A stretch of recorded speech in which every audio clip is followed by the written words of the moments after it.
তো আজকের রান্না আমাদের চিংড়ি মাছ দিয়ে শাপলা। তো প্রথমেই চিংড়ি মাছটা ভেজে নেওয়া হচ্ছে। আচ্ছা, এই বৃষ্টিতে চিংড়ি মাছ খেতে ভালো লাগে না?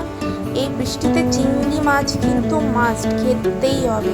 চিংড়ি মাছটা প্রথমে ভেজে নিচ্ছি, তারপরে চিংড়ি মাছ ভাজা এবারে ওই কড়াতে দেবো আর একটু তেল, অল্প তেল। তেলটা গরম হয়ে গেছে, দেখো। এবার দেবো একটু জিরা, একটু কালো জিরা, শুকনো লঙ্কা দিয়ে একটু নেড়ে নেব।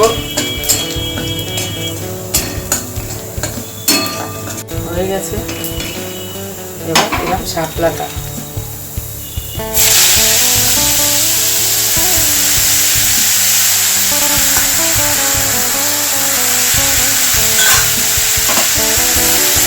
দিয়ে একটু নেড়ে নেব। এবার দেবো আমি একটু হলুদ,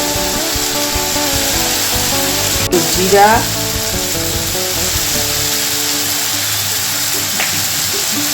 তিনটে চেরা কাঁচা লঙ্কা দিয়ে একটু নেড়ে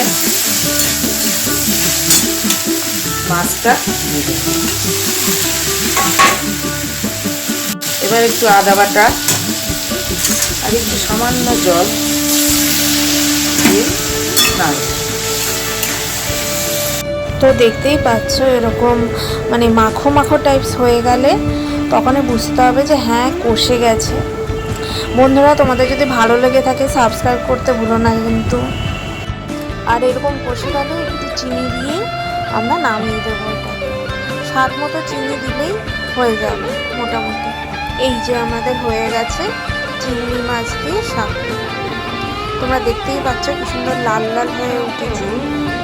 এইটা ভাত দিয়ে খেতে, গরম গরম ভাত দিয়ে খেতে কিন্তু খুব ভালো লাগে। বন্ধুরা, ভালো লাগলে সাবস্ক্রাইব করে দিও।